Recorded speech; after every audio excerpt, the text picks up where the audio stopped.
Today we turn to Romans chapter 3. आज हम Romeo अध्याय 3 की ओर मुड़ते हैं। We were considering in our last studies the guilt of the godless, immoral sinner described in Romans chapter 1 हमने अपने पिछले अध्ययन में रोमियो अध्याय 1 में वर्णित ईश्वर रहित और अनैतिक पापी के अपराध के ऊपर विचार किया था and the guilt of the religious sinner described in Romans chapter 2. और रोमियो अध्याय 2 में वर्णित धार्मिक पापी के अपराध पर भी हमने विचार किया था। And in chapter 3 the first few words are the concluding words of his address to the religious sinner. और अध्याय 3 की शुरुआत के पहले कुछ शब्द धार्मिक पापी के प्रति उसके संदेश का निष्कर्ष है। He says here, then what advantage has the Jew, or we can say what advantage is the man who's born into a Christian family, who goes to church and who has a Christian name? वो यहाँ कहता है तो फिर यहूदी को क्या लाभ है, और हम इसे इस तरह भी कह सकते हैं उस व्यक्ति को क्या लाभ है जो एक मसीह परिवार में जन्मा है, जो कलीसिया जाता है और जिसका नाम मसीह नाम जैसा है। What is the benefit of circumcision? Today we could say, what's the benefit of baptism? खतना का क्या लाभ है? आज के संदर्भ में हम कह सकते हैं बपतिस्मा का क्या लाभ है? Well, great in every respect. There's certainly a lot of advantages of being born in a Christian family, of hearing the word of God from childhood. हाँ, हर दृष्टिकोण से यह बहुत लाभदायक है, एक मसीह परिवार में जन्म लेना और बचपन से ही परमेश्वर का वचन सुनना। निस्संदेह यह एक बहुत बड़ा आशीर्वाद और लाभ है। First of all, because to the Jews were entrusted the oracles of God, and today God's word is in the hands of Christians, the Bible. सबसे पहले बचपन की बात करें तो यहूदियों को परमेश्वर के वचनों, उसके आदेशों और प्रतिज्ञाओं को सौंपा गया था, और आज के समय में परमेश्वर का वचन अर्थात बाइबल मसीहों के हाथों में है। What then, if some Christians did not believe? Their unbelief will not nullify the faithfulness of God, तो will फिर it? क्या होगा यदि कुछ मसीहों ने विश्वास नहीं किया? क्या उनकी अविश्वासिता परमेश्वर की विश्वास योग्यता को निष्फल कर देगी? कदापि नहीं। Everything that's applied here to the Jew could be applied to Christians who are Christians only in name, who don't live according to the teachings of God's word, which unfortunately is very often the vast majority. यहाँ यहूदियों के लिए जो कुछ कहा गया है वह सब उन मसीहों पर भी लागू होता है जो केवल नाम के मसीही है, जो परमेश्वर के वचन की शिक्षाओं के अनुसार जीवन नहीं जीते, और दुर्भाग्यवश ऐसा बहुत बार देखा जाता है कि यह संख्या बहुसंख्य होती है। But does the unbelief of some who claim to be Christians but don't live according to the teachings of God's word, does that nullify the faithfulness of God? क्या कुछ ऐसे लोग जो खुद को मसीह कहते हैं लेकिन परमेश्वर के वचन की शिक्षाओं के अनुसार नहीं जीते, उनकी अविश्वासिता परमेश्वर की विश्वास योग्यता को निष्फल कर देती है? No, may it never be. Rather, let God be found true, even though every man be found a liar. बिल्कुल नहीं। परमेश्वर की निष्ठा और विश्वास योग्यता स्थिर और अटल है, वह किसी के अविश्वास के से कम नहीं होती। नहीं, ऐसा कभी ना हो, बल्कि ऐसा हो कि परमेश्वर को सच्चा पाया जाए, भले ही हर मनुष्य झूठा साबित हो जाए। See, God's word is not affected by the fact that some people don't obey it. देखिए, परमेश्वर का वचन इस बात से प्रभावित नहीं होता कि कुछ लोग उसकी आज्ञाओं का पालन नहीं करते। It doesn't make a difference. If some people don't obey it, well, some people don't believe it, well, it's their loss. It just proves that they are hypocrites. अगर कुछ लोग उसकी आज्ञाओं का पालन नहीं करते या उस पर विश्वास नहीं करते तो इससे परमेश्वर के वचन की सच्चाई या शक्ति पर कोई असर नहीं पड़ता। यह उनकी अपनी हानि है। यह बस इस बात को साबित करता है कि वे पाखंडी है। But that doesn't change the fact of God's word, and the standards of God's word are not affected by the fact that multitudes of Christians don't live by those standards or don't believe in them. बिल्कुल सही कहा आपने। यह बात सच है कि कई मसीह उन मानकों पर नहीं चलते या उनमें विश्वास नहीं करते, लेकिन इससे परमेश्वर के वचन की सत्यता या उसके मानकों में कोई बदलाव नहीं आता। परमेश्वर का वचन स्थिर और अपरिवर्तनीय है, चाहे कितने भी लोग उस पर भरोसा न करें या उसका पालन न करें। So, their unbelief does not nullify the faithfulness of God. God is true even if every man on earth is a liar. बिल्कुल सही। उनकी अविश्वासिता परमेश्वर की निष्ठा को कभी भी निष्फल नहीं कर सकती। भले ही पृथ्वी पर हर व्यक्ति झूठा साबित हो जाए, परमेश्वर की विश्वास योग्यता अटल और अपरिवर्तनीय है। See, that's the position we must take if we want to be true disciples of Jesus Christ. बिल्कुल सही, यही वह स्थिति है जिसे हमें अपनाना चाहिए अगर हम यीशु के सच्चे शिष्य बनना चाहते हैं। Because there are many promises in the New Testament. Let's just take the matter of promises. And many Christians may not be experiencing those promises. बिल्कुल, नए नियम में बहुत सारे वादे हैं और सच यह है कि कई मसीह शायद उन वादों का अनुभव नहीं कर पा रहे हैं। That doesn't make a difference. The promises are still true. Whether people experience them or don't experience them, it doesn't make the slightest difference. बिल्कुल सही कहा आपने। चाहे लोग उन वादों का अनुभव करें या न करें, वह वादे फिर भी सच्चे और अटल ही रहते हैं। लोगों के अनुभव या प्रतिक्रिया से परमेश्वर के वचन की सत्यता या उसके वादों की शक्ति में कोई कमी नहीं आती। The promises are true. In other words, even if there's not a single human being on earth who has experienced those promises in life, the promises are still true. बिल्कुल, दूसरे शब्दों में कहे तो अगर धरती पर एक भी इंसान भी उन वादों का जीवन से में अनुभव न कर पाया हो, तब भी वे वादे सच और स्थिर ही रहेंगे। You can experience them. You can look around at Christians around you, perhaps in your church, in your locality, and they don't seem to be living in the good of the wonderful promises given in God's Word. आप उसका अनुभव कर सकते हैं। आप अपने आसपास के मसीहों को देख सकते हैं, शायद आपकी कलीसिया या आपके इलाके में, और हो सकता है वे परमेश्वर के वचन में दिए गए उन अद्भुत वादों के अनुसार जीवन नहीं जी रहे हो या उनका अनुभव नहीं कर पा रहे हो। So what? It doesn't make a difference. You can still live according to them and be an overcomer. बिल्कुल, इससे कोई फर्क नहीं पड़ता कि कितने लोग उनका अनुभव कर रहे हैं या नहीं। आप फिर भी उन वादों के अनुसार जी सकते हैं और विजेता बन सकते हैं। And glorify God by fulfilling those promises. God is still true even if everybody is a liar. Even if everybody's a hypocrite, there's no need for you to be one. और यह एक गहरी सच्चाई है। आप स्वयं परमेश्वर के वचनों पर विश्वास करके उनके वादों को अपने जीवन में पूरा होते हुए देखकर परमेश्वर की महिमा कर सकते हैं। भले ही पूरी दुनिया झूठी हो या पाखंड से भरी हो, इससे परमेश्वर की सच्चाई और उसकी निष्ठा में कोई कमी नहीं आती। और सबसे बड़ी बात, आप उनके जैसा बनने की कोई जरूरत नहीं है। You can still be a true Christian because God's word is true. बिल्कुल, आप आज भी एक सच्चे मसीह बन सकते हैं क्योंकि परमेश्वर का वचन सच्चा है। And again he quotes this Old Testament quotation, that thou mightest be justified in thy words, mightst prevail when thou art judged. और एक बार फिर वह पुराने नियम का एक उदाहरण देता है कि तू अपने वचनों में धर्मी ठहरे और जब तुझ पर दोष लगाया जाए तो तू विजयी ठहरे। In other words, everything that God has said is ultimately going to be found to be totally दूसरे true. शब्दों में परमेश्वर ने जो कुछ भी कहा है, अंत में वह पूरी तरह से सत्य साबित होगा। And if you want to order your life according to the truth, live by what is taught in the Word of और God. यदि आप अपना जीवन सत्य के अनुसार व्यवस्थित करना चाहते हैं तो परमेश्वर के वचनों में जो सिखाया गया है उसी के अनुसार जीवन जिए। You can bank on that for all eternity. It's like building your life on a rock.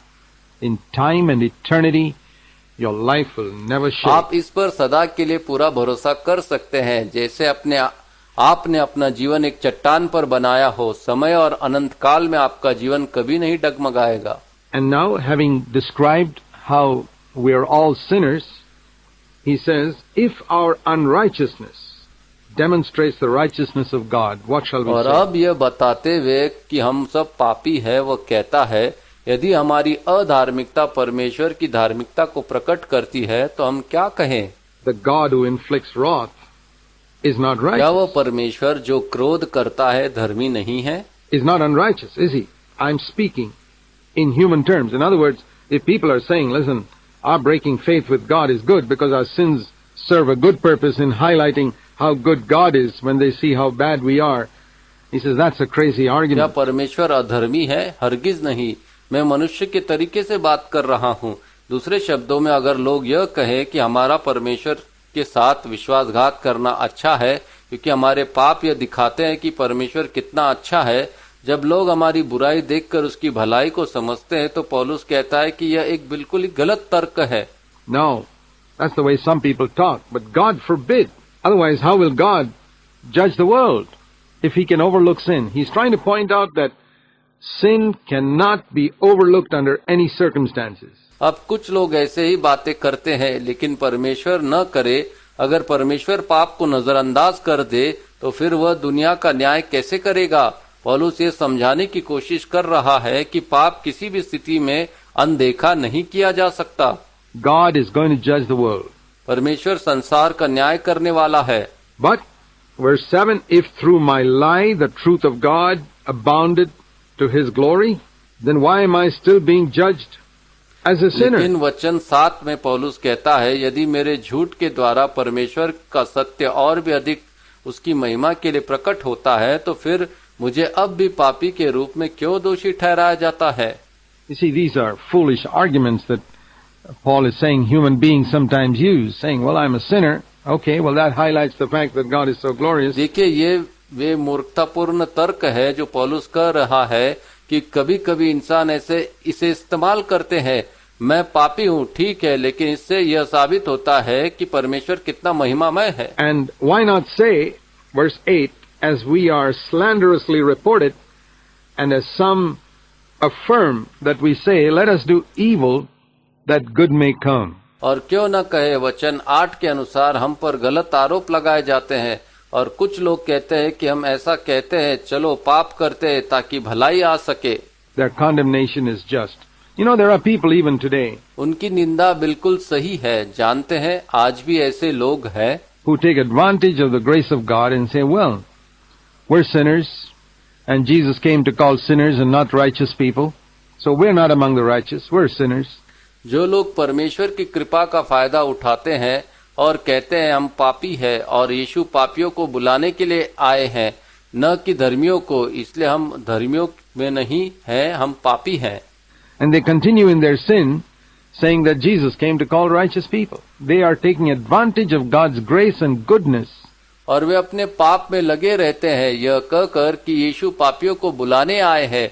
वे परमेश्वर के अनुग्रह और भलाई का फायदा उठा रहे हैं। And almost glorying in their sin when they should be ashamed of their sin and when they should turn from their sin.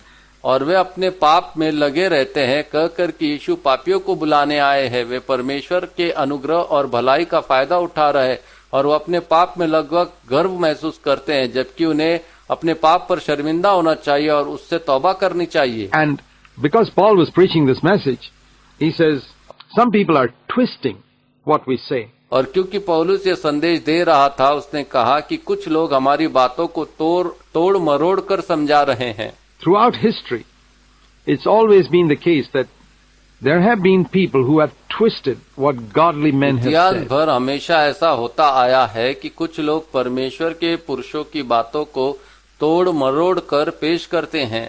Twisted it just a little bit and giving a wrong emphasis and misquoting. It's happened in all these 2000 years. कुछ लोग थोड़ी बहुत बातें तोड़ मरोड़ कर गलत जोर देते हैं और गलत तरीके से अधिधृत करते हैं। यह 2000 सालों से होता आ रहा है। And that's why even Paul in the first century had to correct that wrong impression people were getting because people were misquoting him. इसी वजह से पहली सदी में भी पौलुस को उस गलत समझ को सुधारना पड़ा जो लोग उसकी बातों को गलत अधिधृत करने के कारण बना रहे थे। And slandering him, saying, Paul is saying, it doesn't matter if we sin. Paul never said that. और उसके खिलाफ गलत बोलते हुए कहते थे कि पौलुस कह रहा है कि पाप करने से कोई फर्क नहीं पड़ता। पौलुस ने ऐसा कभी नहीं Let कहा। us do evil that good may come. Paul says that. Paul never said that. That means the worse we are, the better God likes it. Is that right? No. चलो बुरा करे ताकि भलाई आए, पौलुस ऐसा कहता है। पौलुस ने ऐसा कभी नहीं कहा। इसका मतलब यह नहीं कि जितना हम बुरे होंगे उतना ही परमेश्वर को अच्छा लगेगा। क्या ऐसा सही है? बिल्कुल नहीं। He says the damnation of those who say such things is just.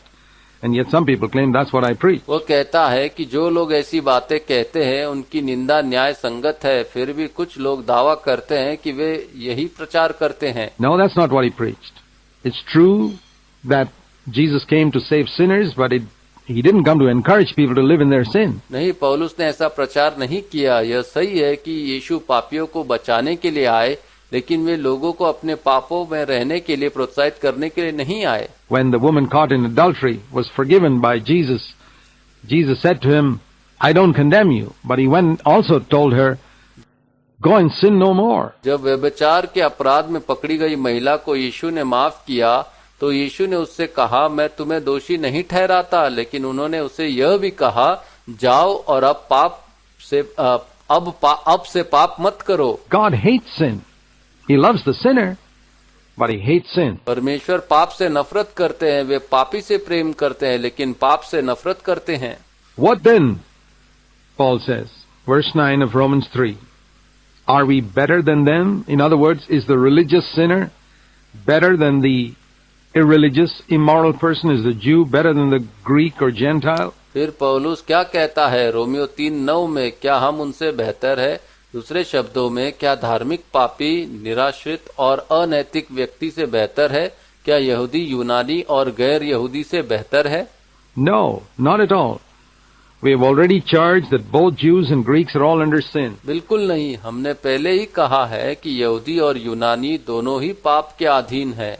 As I've been saying, these words, these verses right from chapter 2 onwards could be applied today to Christians and non-Christians and to say that in God's eyes they're all the same. जैसा कि मैं कह रहा हूँ, ये शब्द और ये वचन विशेषकर अध्याय 2 से आज भी मसीहों और गैर मसीहों दोनों पर लागू होते हैं और कहा जा सकता है कि परमेश्वर की दृष्टि में सभी समान हैं। See, very often Christians feel we are superior in God's eyes to the others. देखिए, बहुत बार मसीह सोचते हैं कि हम परमेश्वर की नजर में दूसरों से श्रेष्ठ हैं। Are we?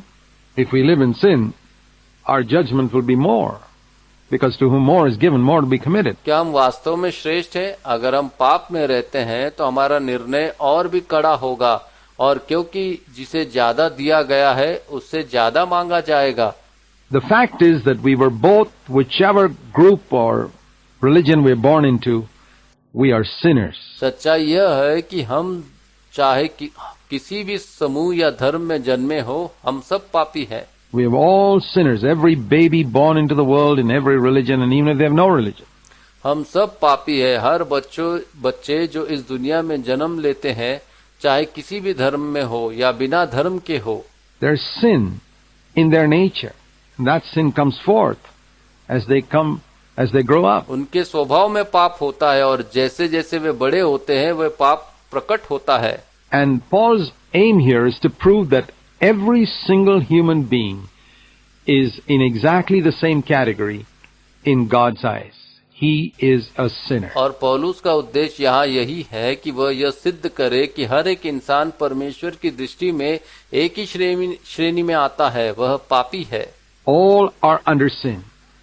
And he quotes this Old Testament passage there to prove that. There's none righteous, not even one. सब पाप के अधीन है और पौलुस इस बात को सिद्ध करने के लिए पुराने नियम का यह वचन अधिद्रुत करता है, कोई धर्मी नहीं, एक भी नहीं। There's not a single human being anywhere in the world who's righteous in God's eyes. Now, according to our own standards of comparison, we may think one is righteous and one is not. दुनिया में ऐसा एक भी इंसान नहीं है जो परमेश्वर की दृष्टि में धर्मी हो। अब हमारी अपनी तुलना के मापदंडों के अनुसार हम सोच सकते हैं कि कोई धर्मी है और कोई नहीं। But it's not true. It's like the person who gets 5% in a class examination feeling he is better than the other student who got 1%. Maybe he is better than that person. लेकिन यह सत्य नहीं है। यह ऐसे है जैसे कोई छात्र परीक्षा में 5% अंक पाकर यह सोचे कि वह उस छात्र से बेहतर है जिसने 1% अंक पाए। हो सकता है कि वह उससे थोड़ा बेहतर हो। But according to God's standard, which is 100%, they have both failed miserably. लेकिन परमेश्वर के मापदंडों के अनुसार जो कि 100% है, दोनों ही बुरी तरह से असफल हुए हैं। So there's none righteous, no, not one. It's very essential, if we are to understand the gospel clearly, that we get this foundation absolutely clear. इसलिए कोई भी धर्मी नहीं है, एक भी नहीं। यदि हमें सुसमाचार को सही ढंग से समझना है तो यह बुनियादी सच्चाई हमें पूरी तरह स्पष्ट रूप से समझनी होगी। That there is absolutely no difference between the immoral person and the religious person who goes to church in God's eyes. Both are sinners. परमेश्वर की दृष्टि में अनैतिक व्यक्ति और वह धार्मिक व्यक्ति जो हर हफ्ते कलीसिया जाता है, इन दोनों में कोई अंतर नहीं है, दोनों ही पापी है।